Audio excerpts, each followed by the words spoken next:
So I am Jocelyn Morris. I'm Jocelyn Morris to school. Hi. This is an interview with Noelle Hoth. She is a fitness instructor, a yoga instructor at our fitness center on base. Yes, I am. So let's go ahead and get started. So how long have you been practicing yoga? Longer than I want to say. I don't know, like 18 to 20 years. I'm 38, so I started kind of like late high school. I was interested in it, but I would do it like at home. I had a book. Yeah. But then I got to take my first class like when I went to college. So a long time, but kind of on and off. Because, you know, when you're in your early 20s, sometimes you want to go party or do whatever. You're not necessarily thinking, like, I want to go to the gym. So, yeah, it was kind of as I got a little bit older. So, really, like, in the last, 10 years, was when I got really serious about it. Okay. So then, what initially interested you in it? You know, it's silly, though. I've always kind of fancied myself, like, I could be a ballerina or something, you know? But then you reach an age, you're like, I can't be a ballerina. Yes. I've always felt I've always been very flexible. And so, like, even in elementary school, I never had any interest in, like, the running or the, you know, but they would do, like, I remember a sit and reach test at our school where you'd, like, reach out and see how far, and I was always really good at it. And so then, like, I don't know, I guess I started, like, stretching and moving in that way, but then I've also really always been kind of, I don't want to say searching for something, because I'm not necessarily super religious. I'm not religious. But I'm like really spiritual, and I find all religions really fascinating. And not that yoga is a religion, but like the mythology behind it and Hinduism and everything, like always really fascinated me. So, for sure. yeah. And over the years, my interest has like changed in it. You know, like I found different parts of it to be more interesting than others. Right. Even stuff that I was really into, you know, 2 years ago, now I'm like, I'm kind of exploring this area, you know. That's exciting. There's always something to learn. Always new stuff to learn. Yeah. Wow. So what made you want to become an instructor? You know, you're in a similar boat, like moving around constantly. It's really hard to like have a career unless you have like something that is very portable that you can move around.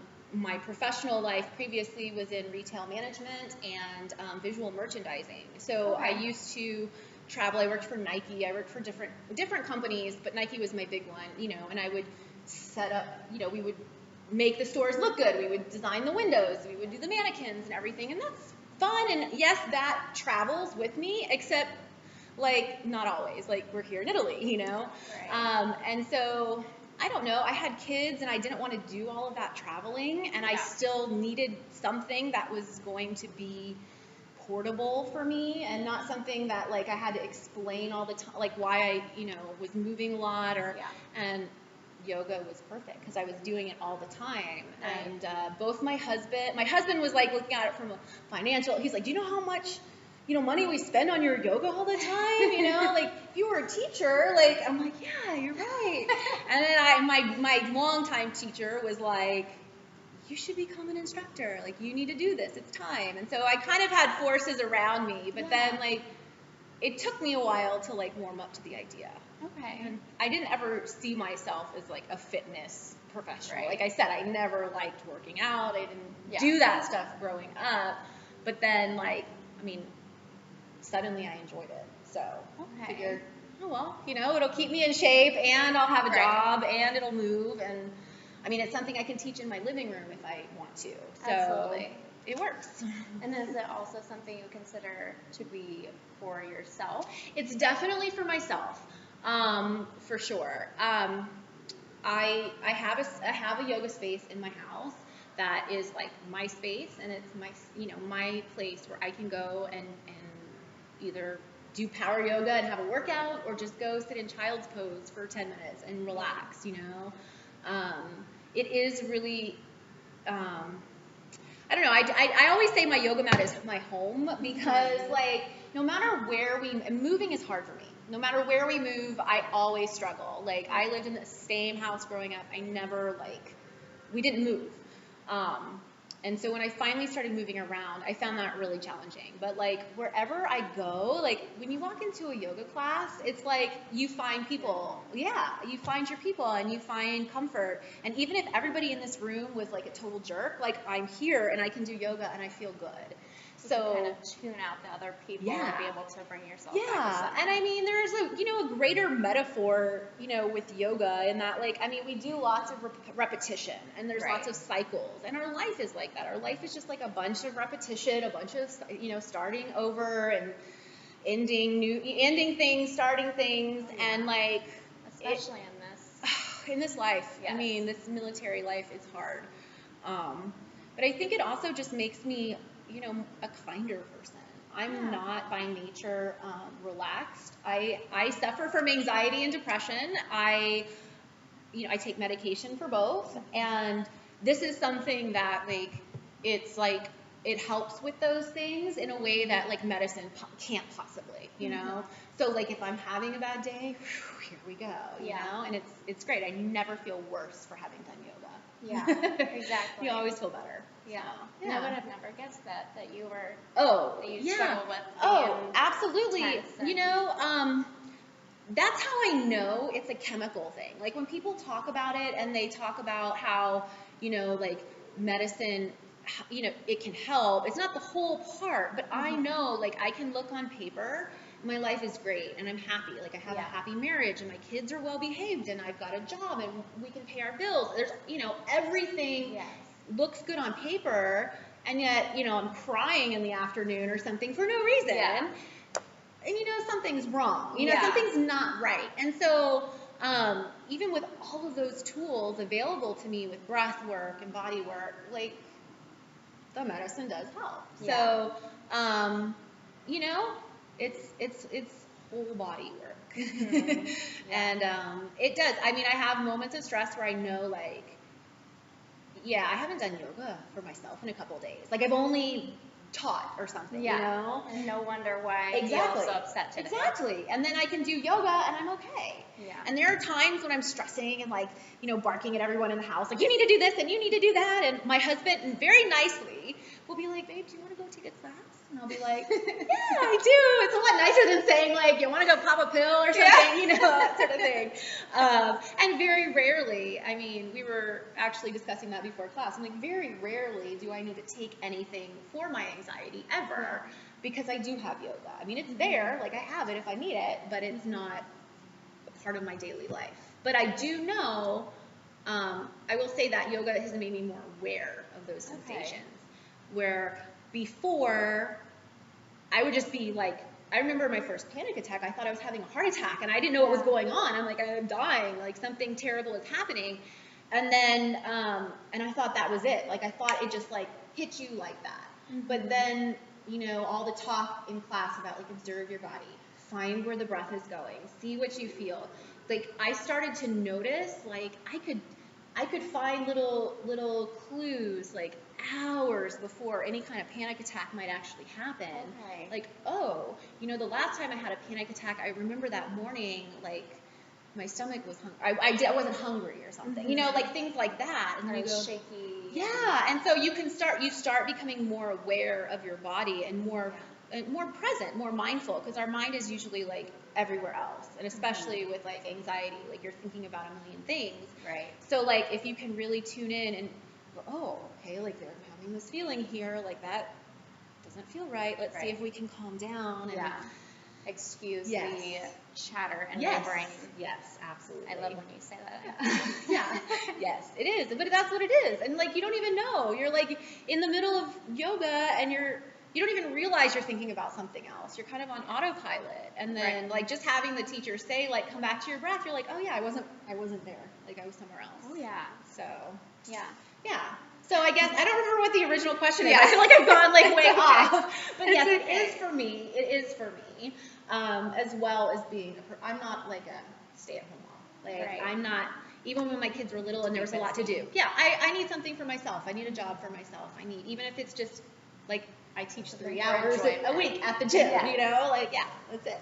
That's wonderful. Yeah. I think that sounds like an amazing, like it's a hobby that you can also make money Absolutely. And I think that's kind of, you know, when people, and it's a cliche that people say, like, oh, do what you love and you'll never work a day in your life. Well, you know, like sometimes it's a job. Sometimes I'm like, I don't want to go teach yoga today. Like, I would rather just sit at home and do nothing. And I mean, but when you actually do like what you're doing, and I don't have, like my husband, I'm in a place of privilege in that my husband's job affords us, you know, health care and a paycheck and a home, and so I don't have to feel that pressure of having to have a job. Yes. Because I have a feeling like if this job was necessary to pay the bills, like I would probably hate it. It would just suck all the joy out.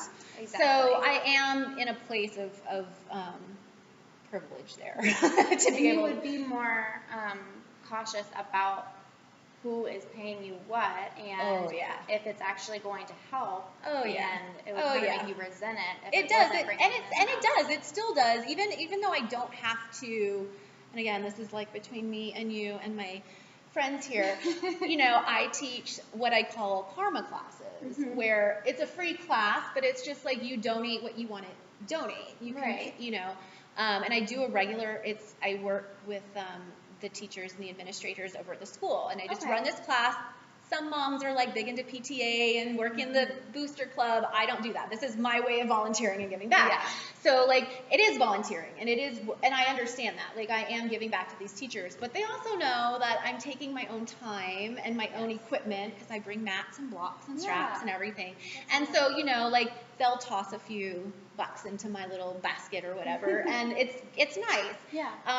But then like sometimes I teach those classes, and I'm not talking about the teachers, but just in general, a karma class where you go and you put a lot of thought and effort into it, and like nothing. No, nobody, and it's like then like you realize sometimes people, you know, they do take advantage of you in those ways, and you're trying to do something kind and, you know, make it affordable for everybody, whereas, you know, if somebody can only pay $3 to come take a class, cool, because everybody can't go to a yoga studio and pay $15, $20 a class. So, then you kind of feel like, okay, like, it's not like, so there is some resentment that comes along from time to time. Oh, I'm sure. And you get lots. I mean, I'm not a doctor, obviously. Like, I'm sure doctors get it all the time. Like, their friends probably come to them, like, oh, I got a sore throat, what do you think? Or can you write me a prescription? Like, so I do get lots of people coming to me and say, oh, my back hurts. Can I, you know, like friends, like at my house. And I'm like, I guess I got to do yoga with you now. That sort of thing.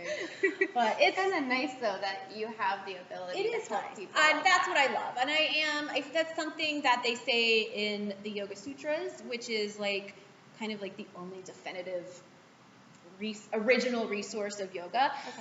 There's, you know, a part in there where it says to be selfishly selfless, to like give and give and give, because in a selfish way it feels good, and that it makes you a better person. And so like whether I'm helping people with yoga or whether I'm like rescuing little kitties, like I know I do feel better when I'm helping others. So that resentment doesn't kick in too very much, but it can. I think everybody. Again, when it feels like a job, or it feels like it's, you know, I'm being taken advantage of. I mean, there are studios out there where you know that this studio owner is making way more than you are, and you're not, you know, you're doing the work, sort of thing. So for sure, you get it. So what kind of courses did you take to gain your certification?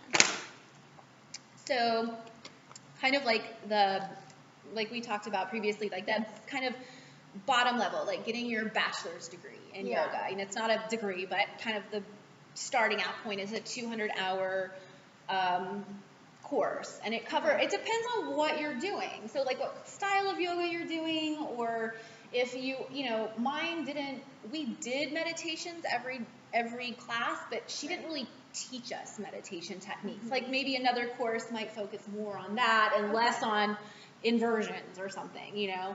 I did power yoga, so power vinyasa yoga. So the focus was a lot of physical work, and learning safe alignment, anatomy and physiology. And they do like, different modules where you're learning all about the spine one day, and not just one day, but over time, obviously. Yeah. And then of course, observing classes. We was required to observe classes and like not critique necessarily, but I had a little checklist that like, did the teacher like create a sense of community? Like, did the teacher do this or that, and like that sort of thing to kind of have us a better understanding of like. Of what being in I don't want to say good, because everybody's different. Every teacher is different, but like just seeing like, how to kind of fine tune our own teaching by seeing how others were doing it. And then, same thing with like sequencing and stuff like that. So there was a lot of elements to it, as well as just maintaining our own practice and, practice. Right. Because again, like that's in yoga, it's like, that's all it is. It's a yoga practice. You're just continuously practicing. It's never like, oh, like, okay, I'm done. Like, I here I am. Yeah. No more yoga. Like, we're done. I hit the top. So, or as soon as you graduate, you are like at your peak of yoga teaching. And I think that's how you kind of know, like, a better yoga teacher from another is that, like, I don't know any yoga instructors who don't feel like they're completely a student. Like, I feel like I have the knowledge to help I have knowledge, but at the same time, like, I can still walk into a class and learn something. Okay. So I feel like I'm always, that's really nice. Yes, it is. There's always something to learn. And like, even, I mean, like if I take Lowell's class, even like, you get into habits of saying like, open your arm out. Like one time she said, press the back of your hand behind you. And it was just a different way of saying it. But when I did that, I was like, oh, that makes sense. And it's just one, we weren't doing anything different, but it was just the way she described it. I said, connected more with the muscle. Right. And so I'm like, I'm gonna start saying that, And so, there's always something to learn. So even though I did all of my teaching, which will take it back, so for my 200 hours, and then you can increase. So you get experience through teaching and practical, the process of being a teacher, and then you can continue on, and you can get like your master's, you can get your PhDs, you can get like your 300 hour, your 500 hour, and so on and so forth. And so, but then you could take, sometimes I bring the tennis balls out and do it. You could go take a course on myofascial release, or you could take a class on inversions, or, any number of things. Everybody has a different interest within. Right. And I think that all those elements, put together, like, even though I don't, for example, yin yoga is a style of yoga. It's like, it's all on the floor. You hold the poses for like 5 minutes long. Okay. So you might only do like, I don't know, 5 poses in a class because you spend 5 minutes on one side, 5 minutes on the other side. Oh, I hate it. I don't enjoy it. It's very deep.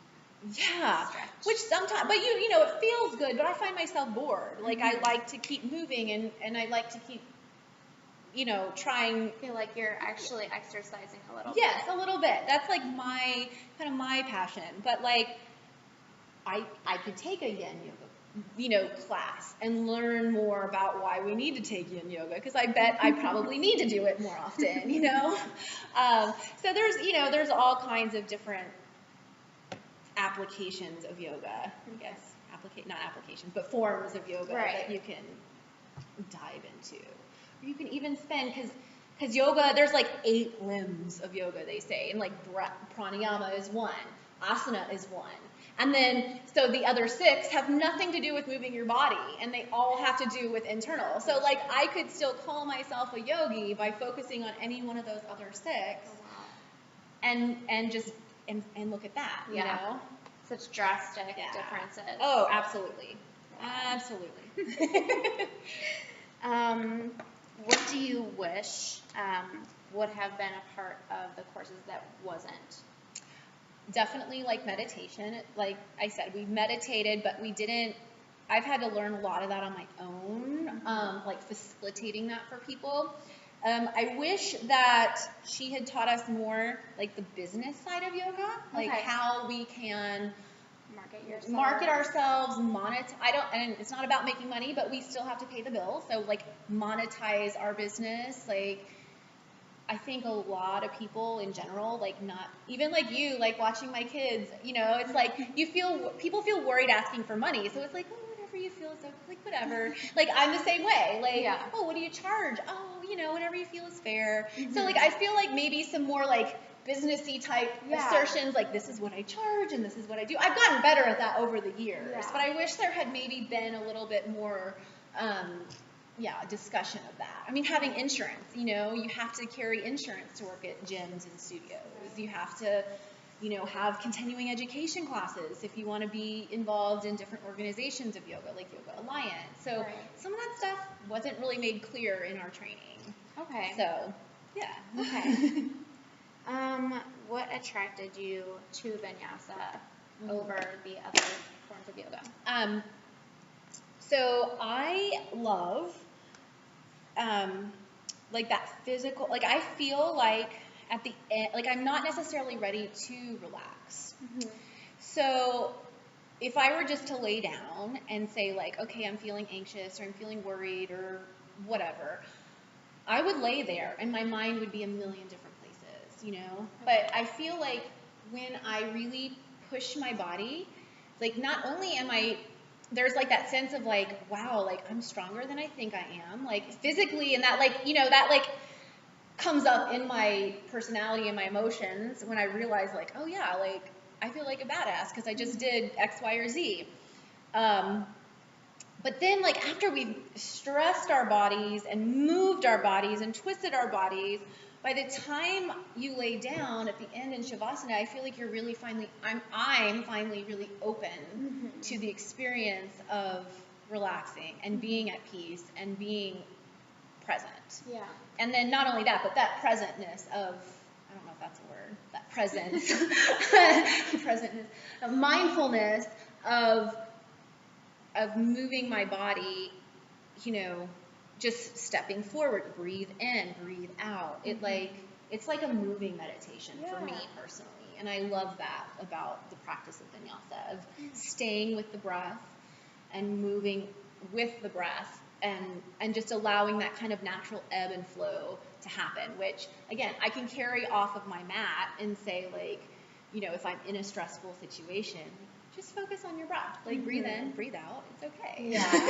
You don't have to smack that woman, or you don't have to, you know, storm out of the restaurant or whatever. Like you can take a breath, come back to your body, realize, you know, look, in this moment, I'm safe. I'm sitting on my mat. I'm comfortable. I'm with a safe person. Everything's fine. And in this moment, I'm sitting here and I'm here. Everything's fine. You can keep coming back to that. And so that's what I like about the vinyasa practice, really. Okay. Yeah. Let me see. What are the most valuable lessons you have personally learned through your practicing and teaching of yoga? So that's it, is that the world is not going to end. Like everything that feels chaotic in the world is really not. We're all just moving particles of, you know, atoms, and we're all like together in this. And so like even people who feel like my, you know, obstacle or my, I don't want to say enemy, I don't really have any enemies, but like situations that are like obstacles, I'm like, no, like this is just like being back on my mat. And I'm not consciously thinking about this all the time, you know, but it's like those, you learn those tools of saying like, okay, it's all right. It's okay. And if I don't do something perfectly, I can try it again. Like it's not, you know, it's about self-acceptance and I've never really been, like I've never lacked confidence, but I think we all feel like a little, you know, especially with moving. You're the new girl all the time, and you know, it's like this place you can return to. Yeah. And so I think that's what I've gotten the most out of, and I think I'm just a much nicer person because of yoga. I mean, I'm not like the typical like I'm charging my crystals by the moonlight yoga person. I'm not that person at all. Like I'm brash. I curse all the time. Like, you know, I drink beer, like all of the above. But like still, I feel like, gosh, what kind of chaos my life might be in if I didn't have yoga and I didn't have these tools. Yeah, and this is a very healthy thing to have as that Yes. Instead of like, reaching for drugs or reaching for a drink or something when you're feeling stressed. Or relying even on anxiety medication. Yes. This is I think a much more natural way of. Absolutely. And it works. And I mean, I'm sure you felt it too, like that kind of yoga high when you come out and you just feel like, I feel really good. Yeah. Like, why do I need to do anything else artificial? Like, I can do this. Not to say, there have been times in my life where I needed that pill. I need, and I know when I need that pill. Yeah. Or I know when I need that drink, but it's not like a problem because of yoga. Of course. Yeah. Okay, I'm going to skip a little bit. Have you ever been faced with an uncomfortable situation with an employer? With an employer, absolutely. Oh, the stories I could tell. Yeah. So, I'm like trying to figure out where to start. I'm like, what part of this story? It's like, be essential to this story. I think a lot of yoga teachers do get into it for false reasons. Like, I do think there are studio owners out there who are just looking to make money. Maybe it didn't start out that way, and I get it. They have to pay the rent. They have to keep the lights on. There is stress in running your own business, even if that is a yoga studio.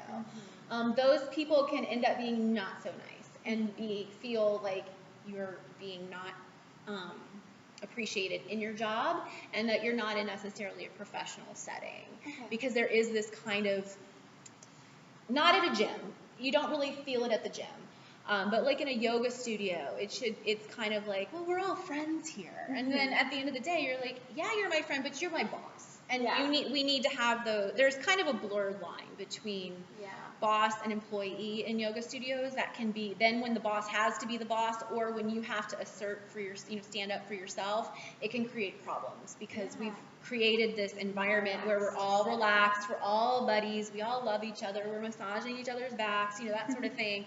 And then something real happens and we don't know how to relate to one another in that sense.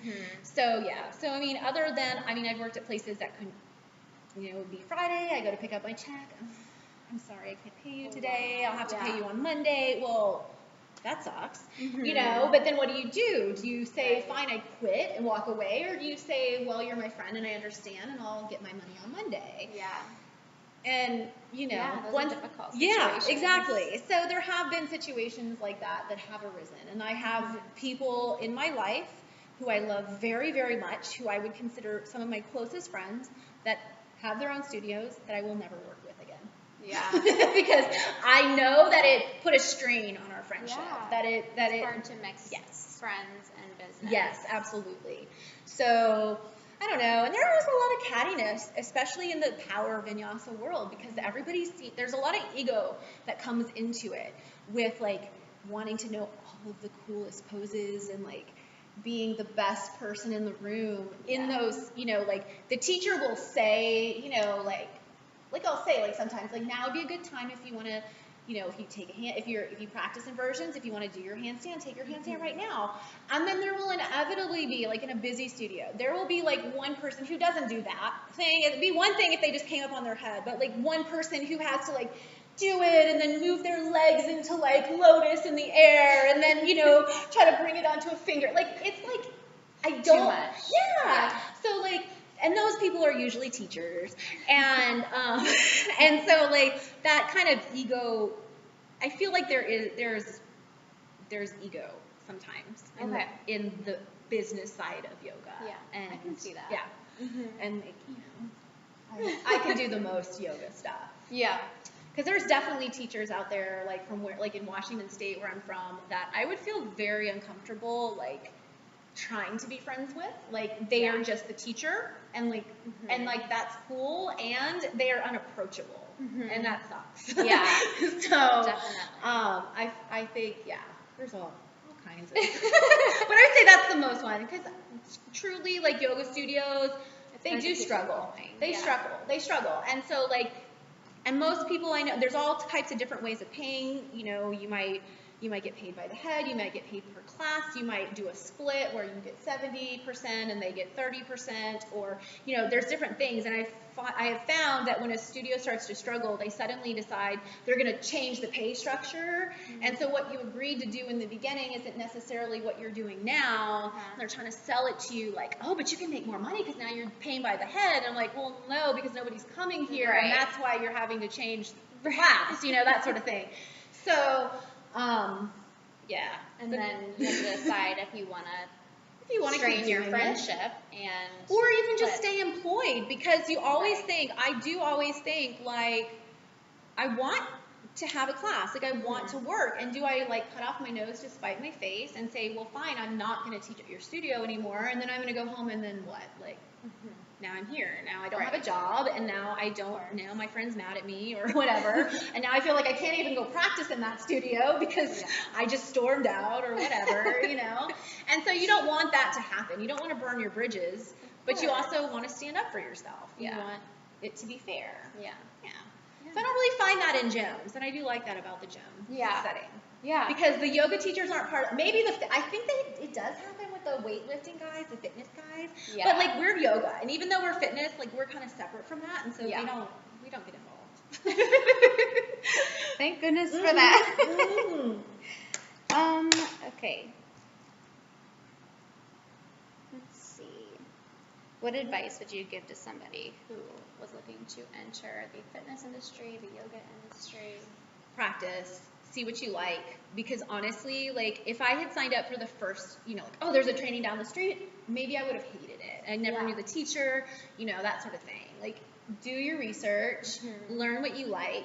Don't get stuck doing something that you hate doing, like that body pump stuff. Like I like to take the class because I want to be stronger. Right. But if I was doing it every day, teaching it, like I would not enjoy that. It doesn't bring me joy. It's work. It's work out. It's pain. You know, that sort of thing. So like I feel like definitely that's the best advice I can give you is to really research. Take as much yoga as you can. Different styles, different teachers, and again, pay attention, because I mean, like, sometimes the class is good, but you just don't like the sound of the teacher's voice, you know, like she's annoying. It does make a difference. It makes a difference. And so, like, you know, you can see from that, like, if you can find your niche, your place, and your passion within it.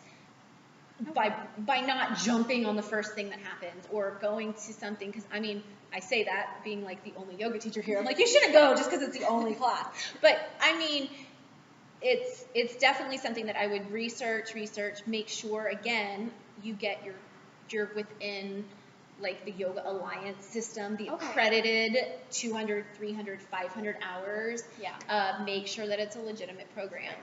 Yeah, a very legitimate program, because anybody, I'm like I said, like I still feel like a student, but like I could go to the gym right now and say, let me train some teachers, let me train them. I am not fit. I am not at that level in my own teaching and my own practice to where I should be teaching teachers. So, you know, but they would probably let me do it. Right. And we would get some more people in here and it would be okay. But like it wouldn't, but then you would leave the gym and you try to go get some other employment and no one would want to hire you. So you're not in that. But I will say though that within the yoga community, you know, if you've been practicing for 20 years, even if you don't have any kind of, if you went to a training and you know your stuff, you demo to get, you know, you have to teach a class usually to become a teacher at that studio, unless that person already knows you or whatever, been to your classes somewhere else. So if you could go into a studio and demonstrate that you can safely lead a class and it meshes with the studio, then yeah, you can get a job. But it's becoming less and less and less the norm as those accredited programs have come into play, like really within the last 20 years. Okay. Yeah. So. Okay. Yeah. Is there anything else that you would like to? I just think everybody should do yoga. And I feel like there is a style of yoga for everybody. Yes. And so I do tell people that all the time when they come to my classes, like, if you don't love this class, come to the slow flow one on, Tuesday night or whatever. Yeah. Because maybe power yoga sucks and you don't like it, Maybe you don't like to sweat. Right, yeah, you just want to relax. Yes, absolutely. So, like, I feel like there's a place for everybody, and so many different ways of doing it. I just think that, like, bringing attention to your body with the breath and with the movement is going to help anybody. So, like, even if that just means, like, you're not taking a yoga class and you're going to stretch after you run. Like, I feel really strongly that is even just a couple quick, like, I feel like that's the way. So I feel like if that's the only thing as a yoga teacher that I can get across to anybody, then that's what I want to get across to everybody. Yeah. Well, thank you so much for doing this. Yeah, no worries. It was fun.